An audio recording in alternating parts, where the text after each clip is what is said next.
this is Darby Allin, and you're watching the Wrestling Rundown.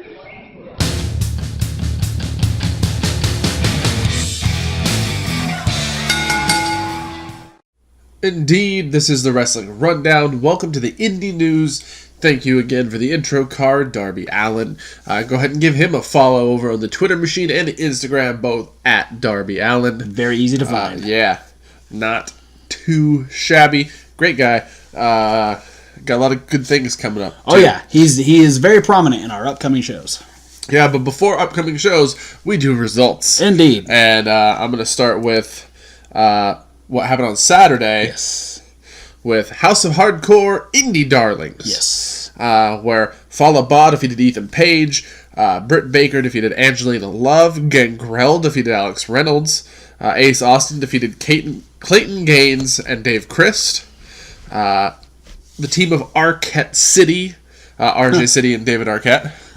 Which they team together fairly regularly. Yeah, and then that's what they go by. Arquette City? I like it. They defeated Rob Strauss, a.k.a. Robbie E., and Tyrus. Nick Aldis defended the NWA Championship successfully against Brian Cage, albeit via low blow. The Briscoes kind of a dick. From ROH showed up and defeated Teddy Hart and Rich Swann. And then Willie Mack successfully retained the Twitch.tv championship from Shane Strickland. So it did end up being a Twitch TV championship match. Which we kind of figured it was. Also, we had AAW's last call heading into their biggest show of the year. Windy City Classic. Where Kylie Ray made her first successful women's championship defense against Savannah Stone. Paco and Ryan Boz defeated Stephen Wolf and Connor Braxton. Sami Callihan defeated Mance Warner. Jessica Havoc won a King of LaSalle Battle Royal. So she is the King of LaSalle. She was then attacked by Jimmy Jacobs, which prompted a rescue by Darby Allin, who then beat Jimmy Jacobs in the LaSalle street fight. Congratulations, Darby. David Starr and Something Stallion defeated ACH and the Besties in the World. DJZ defeated Trevor Lee to become the new Heritage Champion, the 26th ever AAW Heritage Champion. Congratulations, DJZ. The Rascals and Trey Miguel defeated AR Fox, Myron Reed, and Ace Romero. And in the main event, Brody King retained the AAW Championship from Eddie Kingston. But there was a huge brawl, and the happenings of the match kind of prompted that there may be a rematch coming up at Windy City Classic. More than likely. Then we round out Saturday's my shows with Chikara. Let's get invisible. Where Juan Francisco de Coronado defeated Green Ant. Crumbles and Defarge won a 4-quarter eliminations match. They eliminated the Ice Creams first. Jeremy Leary and Blanche Babish eliminated Fist. And then Crumbles and Defarge eliminated Blanche and Leary. And that gives them 2 points currently, I believe. Yes. Because I don't think they had any going in. No, I don't think so. Blank defeated Penelope Ford. And then dressed her up as a lily in place of a rose. Yeah. And forced Still Life to take a picture. Weird, Blank. Weird. In a 3-on-4 street fight, Lucas Calhoun, Axel Ford, Missile Assault Man defeated Calix the Castigator, Vulgar, Frantic, and Professor Nicodemus. Yeah. I didn't know Nicodemus was a wrestler. Me either. I don't think he is, because he just took a Scorpion Death Drop from Missile Assault Man and lost. All right. Hollowicked defeated Boomer after 3 Nightmares. Poor which Boomer. is that snapmare off the top rope. I don't want it. The Creatures of the Deep defeated Fire Ant, Thief Ant, and the Cyberhawks. Yeah, Oceania's threat to them put them back on the winning winning train. Paid some dividends for Bring them. that back. Solo Darling defeated Travis Huckabee with his own finishing move. Indeed. The Whisper and Kimberly accidentally became the Campeonatos de Parejas. An accidental German suplex. Yeah. That's how that works. Dasher Hatfield, as interim grand champion, successfully defended against Ophidian after the match, which Mark Angelicetti came out and said as of this Monday, he's going to be cleared to return to the ring. Awesome. To which the news kind of distraught Dasher Hatfield a little bit. Not awesome. He attacked Mr. Touchdown and left with the belt. Yeah, he stole the belt from Bryce, right? Because Bryce was going to give the title to probably Mark. I don't know exactly what happened, but either way, I thought that's what I read. Not kosher, Dasher. It's messed up, man. Dastardly Hatfield. That's why we didn't use you in the intro card this week. Maybe. Then you have ROH. Yes, ROH was a big setup for Final Battle, which we'll be talking about in our upcoming shows. But we had Flip Gordon, who's going into an I Quit match against Bully Ray, decided that he wanted to change his match against Silas Young to an I Quit match. Silas accepted. They beat the hell out of each other for a while, but it ended up going to a no contest when Bully Ray just came out and just started pummeling Flip Gordon, and then Silas just kind of left. So that's how that happened. We had a Ladder War preview where SCU came out to talk about the match. They were attacked by the Briscoes. Bucks came out and made the save. Briscoes shoved SCU into the Bucks. Bucks thought it was SCU. Everybody got super kicks. Then there was a ladder, which got drop kicked into the Bucks by a Briscoe. It was craziness. And this Sunday is going to be craziness as well. We had Daniels reflect on his actions that have led up to him not having a contract and that he must defeat Marty Scurll this Sunday. So he's very focused on making sure that his tenure in ROH continues. And in the main event, Cody, Dalton Castle, and Jay Lethal defeated the Kingdom in 6-man tag team action. Like that team was going to lose. Yeah, it's like the last 3 ROH champions. Yeah, they called it the 3 franchises of ROH. It was Jay Lethal. Technically, it's like the last 5 ROH champions. Yes. Yeah. So, well, and Matt Taven wears a fake ROH World Title because he's the uncrowned champion or whatever. Because his new thing is I'm Matt Taven. That's his. That's his catchphrase. I'm Tyler, and I have no legs. Moving on. What did we have on Sunday? Oh, we had of Doom.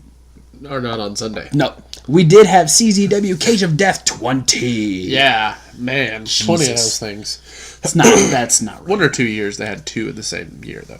So that's okay. Okay, so only 18 years of Cage of Death. Still, they opened up with 2 championship matches right off the bat. Wow. Jordan Oliver successfully defending the Wire Championship against Casey Navarro, and the Rep regaining the Tag Team Championships in a tables match against Blackout. All right. Yeah, Anthony Green defeated David Starr. Layla Hirsch defeated Mercedes Martinez. Joe Gacy defeated Alex Reynolds. John Silver defeated Shane Strickland and Rich Swann. Yeah. The Office in a 4v4 hardcore rules. I mean, how many more things can you stack on? Yeah, The Office defeated Jimmy Lloyd, Mitch Valendano, Hare, and Maria Manic. Atsushi Onita and Matt Tremont defeated DJ Hyde and Masada, where after the end of the match, DJ Hyde got his arms tangled up in the ropes, and Tremont just smashed a cinder block on his head. See, this is all. I didn't get a chance to read CZW, so I'm just. Yeah. I'm reacting at this point. Yeah. Oh, O'Hare did the get your arms tied up between the top and middle rope thing, or did I say O'Hare? I meant Hyde. DJ Hyde. Yeah. Did that, and then Matt Tremont smashed a cinder block on his head. Fun. Yeah. And in the main event to crown a new CZW championship winner. New champion, that's how you say it. A championship. You don't crown a new championship, you crown a new champion. You crown a new championship winner. Mance Warner defeated Ricochet and Page in Cage of Death by suplexing him off of the cage stage through a rig on the mat, which was chairs holding up a barbed wire covered board with a pane of glass on top.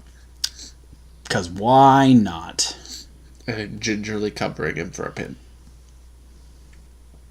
Probably because it hurt to move afterwards. Probably. That's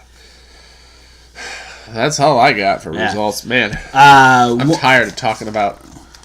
I get tired when I talk about CZW. That's not a good sign for CZW. So, I'm not saying because it's boring. I'm just like... There's just a lot. It's exhausting thinking about the violence. Yeah, it's too much. And you wonder why I cringe. Anyway, before we get into the bulk of our news story, which we're going to be talking about the legends who have passed away, quick update, End of the World Tag League. The finalists are Sonata and Evil taking on the Gorillas of Destiny. I thought the finals was supposed to happen today, but apparently it's not. Maybe it's going to happen at Wrestle Kingdom. I don't know. But we'll find out. I'll let you know probably next week when I know for sure, because that'll be the next big New Japan show that we'll be talking about. So, yeah, Guerrillas of Destiny, Los Ingobernables in the finals for the 2018 World Tag League. But with that being said, it's time to get a little sad as we talk about both Dynamite Kid and Larry the Axe Hennig. Yeah, these deaths happening right back to back on the 5th and 6th of this month. Yeah. On the 5th, we had the death of Thomas Billington, better known as the Dynamite Kid to many wrestling fans. Died on his 60th birthday. Yeah. Debuted in ring in 1975, retired in 1996, so had just over a 20-year career.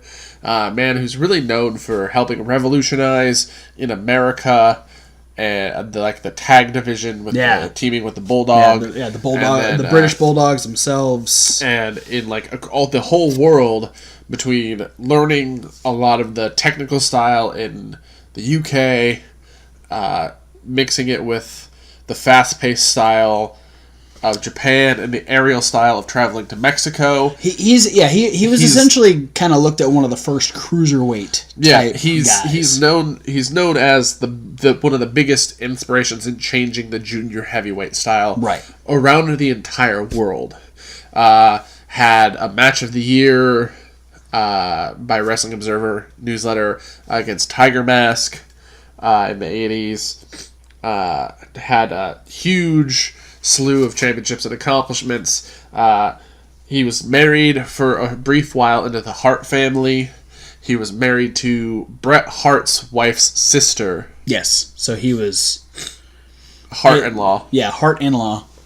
But, still considered part of the family. Has 3 children from that wife. In 97, he lost the use of his left leg, which left him in a wheelchair. But he's been taken care of pretty much the whole rest of his life by his second wife, Dot. Yeah. And just to list off a few of his accomplishments, he was the British welterweight champion. He was a WWF junior heavyweight champion in New Japan. Wow. He was the NWA International Junior Heavyweight Champion. Here in the Pacific Northwest, he was the NWA Pac Northwest Heavyweight Champion and Tag Team Champion. Wow. He was a 6-time Stampede Tag Team Champion with 4 different partners and a 4-time Mid-Heavyweight Champion in Stampede Wrestling. Man. It's always been kind of surprising to know that him and Davey Boy only had 1 reign as WWF Tag Team Champions.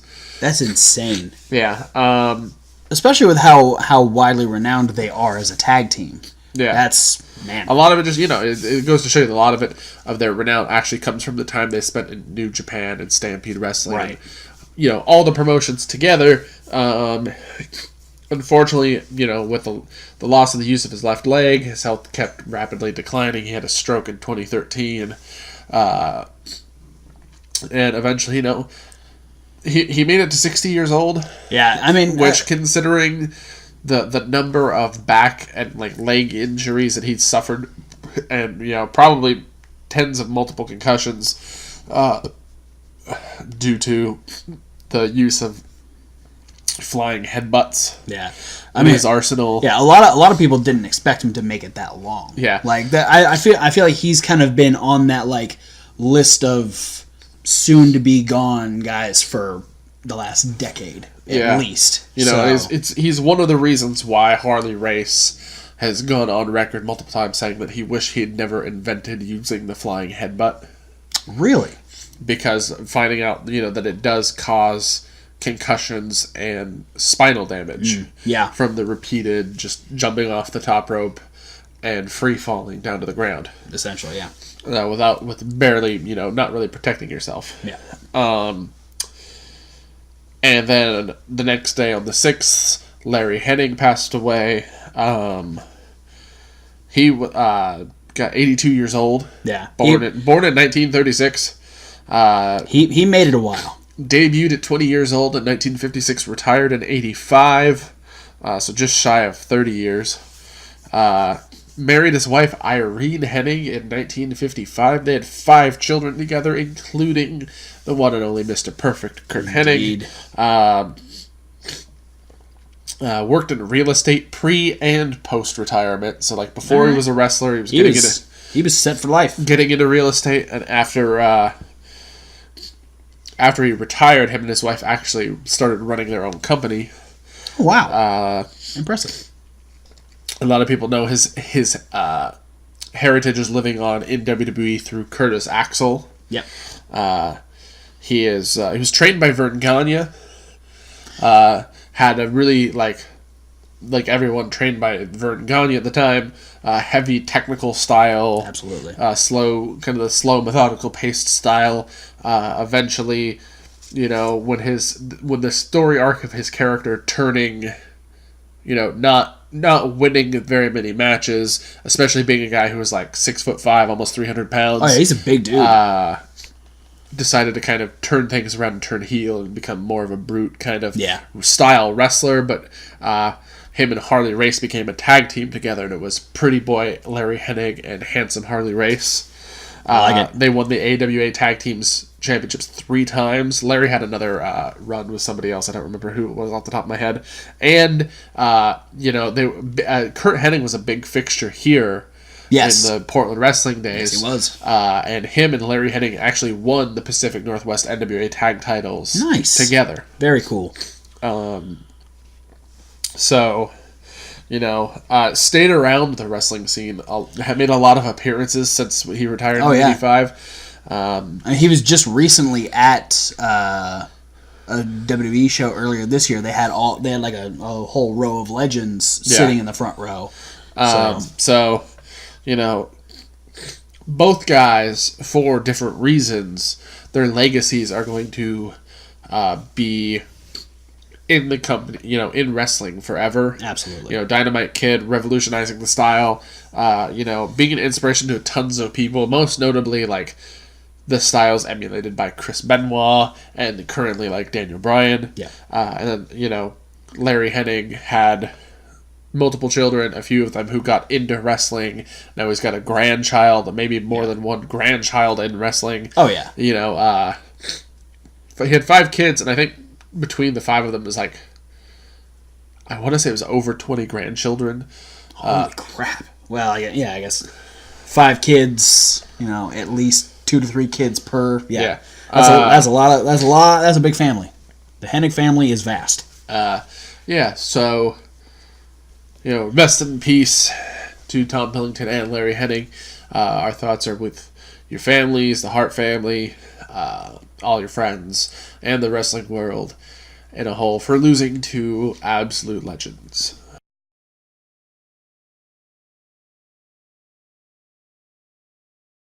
Well, with the sad stuff out of the way, let's talk about the stuff coming up this weekend for the Indy News. It is time for upcoming shows. He's got a lot of them. Yeah. We're gonna start on Wednesday. That's a little weird. Yeah. I guess it's not weird when we're talking about Attack. Yeah, Attack does a lot of like mid to end of the week shows. Yeah, Wednesday, Thursdays. They're starting on Wednesday the 12th with starting they're under the MistleTour 2018. They're starting in London, where they're going to have Aussie Open defending the tag championships against Ring Comp and Eddie Dennis defending the championship against Wild Boar. Indeed. They're continuing the tour on Friday in Cheltenham with a grudge match between Chuck Mambo and the Lovemaking Demon. And then this is where you have to talk about Ring of Honor Final Battle. Ring of Honor Final Battle at the Hammerstein Ballroom in New York City. There are a ton of matches, crazy matches. This card is stacked, but the matches that I've got written down here: Christopher Daniels hoping to continue his tenure in ROH by defeating Marty Scurll and getting himself a brand new contract. Hangman Page challenges Jeff Cobb for the ROH TV title. The ladder war, 3-way ladder war for the tag titles. SCU defends against the Briscoes and the Young Bucks. And in the main event, can it get any better for the ROH World title? Jay Lethal defends against Cody. And we've got Jonathan Gresham versus Zack Sabre Jr. We've got a 4-way for the Women of Honor title. The card is insane. I'm very much looking forward to Final Battle. Hopefully I'm going to get a chance to watch it. But we've got a lot of other stuff to talk about, so let's keep going. All right. On Saturday, the MistleTour continues. This time it's in Cardiff, Wales, where there's going to be a loser leaves Attack Pro Wrestling match. Yeah. L.K. Messinger versus Splits McPins. The feud has been bitter and it's been brewing for a long time. Absolutely. So it's time for a payoff. House of Hardcore is doing a charity show for Woodbridge High School in Woodbridge, New Jersey. A lot of stars announced to be on that one, but no matches announced yet. Not yet. We're going to go to Evolve 117, not too far away, actually, in Woodside, New York, where there's going to be Cassius Ohno versus Darby Allin. Good luck. There is a title for titles match. Very interesting situation. Where the Street Profits will be defending the Tag Team Championships, and then JD Drake and Anthony Henry will be wrestling against them, and JD Drake's WWN Live Championship is going to be on the line. If one of the Street Profits pins him, that Street Profit member becomes the WWN Live Championship, or if Henry and Drake pin either Street Profits, they become the tag champions. Yeah, so potential walking out double champion on either side. Yeah. The only possibility is Anthony Henry cannot pin JD Drake to win the WWE Live Championship, but that would be a twist. That would, yeah. And then the Evolve Championship will be on the line, as Fabian Eichner will be defending against both Austin Theory and NXT's Roderick Strong. Hell yeah. And then, but before that, there's going to be Shine 55 in the same arena in Woodside, New York, where Mercedes Martinez will face Kimber Lee. The Nova Championship is on the line. Aja Pereira defends against Dementia DeRose, and Allison Kay will be defending the Shine Championship against Su Yung. Absolutely. And then we're going to round the weekend out with Sunday. The MistleTour continues in Bristol. No matches for that last date. Evolve 118 from Deer Park, New York, where Roderick Strong will face Darby Allin, potentially as the new Evolve Championship. Yeah. If the Street Not Profits, as the championship, you did it again. Dang. As champion. It must be that kind of a thing. I'd be impressed if he turned into a championship and fought Darby Allin. Yeah. I bet Darby Allin would still put him over. Oh, poor Darby. Well, I mean, you know. You gotta put over the championship. I'm just saying that, like, Darby's good enough that he could probably... He could wrestle a championship. Yeah. I get you. Right. If they're still the tag team champions, the Street Profits will defend against Harlem Bravado and Austin Theory, who Austin Theory could be the Evolve champion going into that match. Yeah. And then if Fabian Eichner is still the Evolve champion, because one of those three guys is in all three of these matches that we're talking about, if he's still champion of Evolve by the time Sunday rolls around, he's going to be defending against AR Fox. Regardless if that's a title match or not, that's going to be a great match. Yeah. And then rounding out the weekend, we are going to have Extreme Warfare Revenge, as we have Beyond Wrestling versus Chikara. There's a whole slew of matches, all Beyond versus Chikara. Indeed. As far as I know. The ones announced so far are all Beyond versus Chikara. Yeah, and the ones we're going to talk about, Penelope Ford versus Solo Darling. Nick Gage will be facing Fire Ant. That's going to be a huge clash of styles. Yeah. Because you're just going to have one kind of brutish brawler versus a very extremely technical and high flyer. Any member of the colony is always that kind of style. When you put it against Nick Gage, it gets weird. Yeah. Tracy Williams versus Hollow Wicked. That will be fantastic. That's going to be a really good match. And then Wheeler Yuta versus Ophidian. Yeah, my boy Ophidian. And I think we might be rooting a little bit for the Chikara team. Oh, absolutely. Especially because Beyond went over to Chikara's turf and won the Cibernetico. I feel like Chikara needs to win, because Chikara's next show, or at least so far scheduled, is National Pro Wrestling Day in February. Yeah. So we could end up seeing National Pro Wrestling Day being another clash between Beyond and Chikara. So maybe this will be the tie, and then we'll have the rubber matches at National Pro Wrestling Day. Why not? But I think that's it.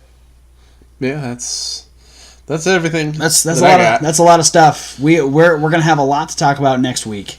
So be prepared for a lot of results. But for now, guys, thanks for watching. Don't forget to like, comment, and subscribe. Click those links down below. There are so many social media links. They're not important yet. There's other links down below, and he's going to tell you why they're important. Yeah, because above our links are the links that take you to the websites of the different independent promotions that we talk about here almost every single week on the Indy News, talking about ChikaraPro.com, WWNLive.com, AIWrestling.com, CZWrestling.com, AAWrestling.com, and many more. So many more. But we want to add more based on your suggestions, so using those social media links, send us links to your favorite and or local promotions, whether it's their Facebook page, YouTube page, website, whatever they've got. We need to see what they've got going on. We need their upcoming shows, and within 24 hours, the results of said shows, because if we like what they've got going on, we will not only continue to talk about them on a regular basis, but we'll give you a shout out for bringing them to our attention. We also want you to check out our podcast. That's the link down there that says SoundCloud. You get this review and all of our regular reviews in podcast form, and there's Reasonable Wrestling Fans. It's reasonable with a W, like wrestling, where we have the list with Kevin Hawk, Question of the Week with Thomas Wolf, other videos loosely based around wrestling. We have an entire playlist of unboxing stuff where we get micro brawlers and this cool Big Van Vader shirt, and there's a brand new punishment video over there. You get to see what fate was bestowed upon me by the wheel of punishments. So go check it out. Thanks for watching. We'll stay on this channel though.